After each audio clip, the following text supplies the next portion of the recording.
안녕하십니까? 한국장애인단체 총연합회 2025년 9월 둘째, 셋째 주 주간 핫이슈를 전해드립니다.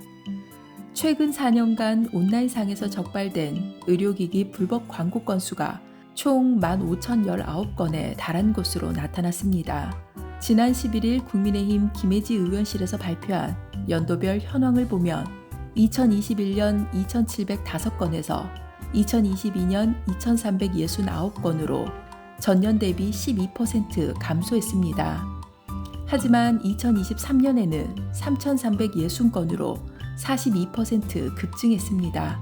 이어 2024년에도 4,075건으로 21% 증가했으며 올해는 7월까지 이미 2,510건이 적발돼 증가세가 이어지고 있습니다. 불법 광고는 온라인 플랫폼, SNS, 개인 블로그 등을 통해 빠르게 확산되고 있으며 적발 이후에는 새로운 도메인을 개설해 활동을 재개하는 이른바 풍선 효과가 반복되고 있습니다. 소비자가 이러한 광고를 그대로 믿고 의료기기를 구매할 경우 부작용이나 피해 위험이 크며 특히 정보 접근성이 상대적으로 낮은 노인, 환자, 장애인 등 사회 취약계층이 주요 피해자가 될 수 있다는 점에서 심각성이 큽니다. 특히 장애인의 경우 의료정보 접근 기회가 충분히 보장되지 못하는 상황에서 불법 광고에 쉽게 노출될 수 있으며 광고에서 장애 개선 효과를 과장할 경우 당사자와 가족에게 불필요한 혼란과 심리적, 경제적 부담을 초래할 수 있습니다. 방송통신심의위원회 등 관계기관이 차단 및 삭제 조치를 취하고 있으나 현행 대응 방식은 사후적 조치에 머물러 있으며 실효성이 부족하다는 지적이 꾸준히 제기되고 있습니다. 김혜지 의원은 의료기기 불법 광고는 단순한 온라인 위법 행위를 넘어 국민 건강과 안전을 직접적으로 위협하는 중대한 문제라며 특히 사회적 취약계층이 피해의 최전선에 놓여 있다는 점에서 국가 차원의 선제적이고 촘촘한 대응이 필요하다고 강조했습니다.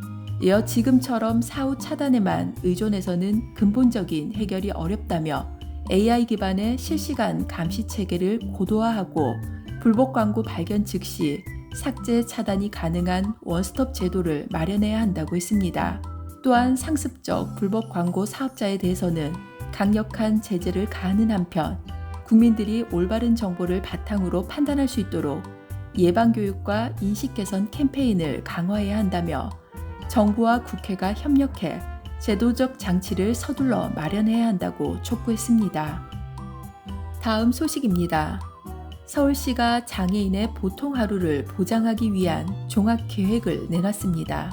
서울시는 16일 장애인 일상활력 프로젝트를 발표하고 오는 2030년까지 일자리, 주거, 이동, 인권 4대 분야에 총 2조 원을 투입한다고 밝혔습니다.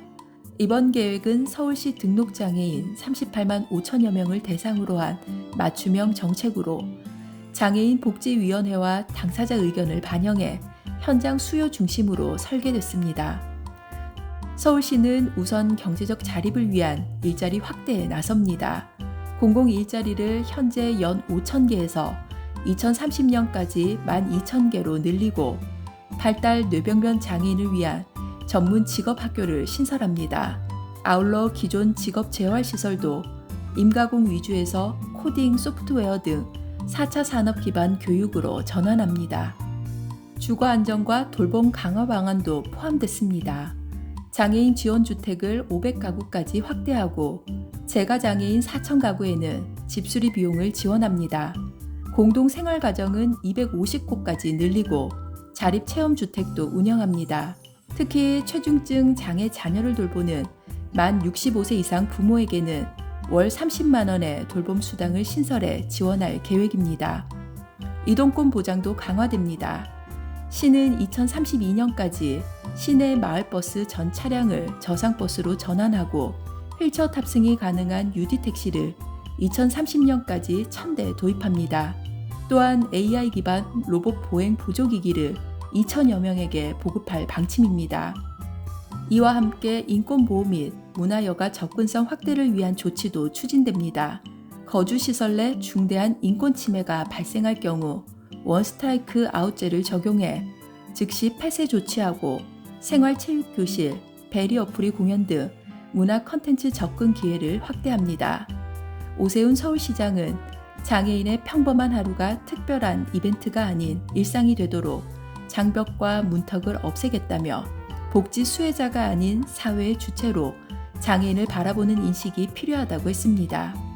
이상 2025년 9월 둘째, 셋째 주 주간 핫이슈였습니다. 질문 있으시면 댓글로 남겨주세요. 지금까지 목소리 출연의 아나운서 최국화였습니다.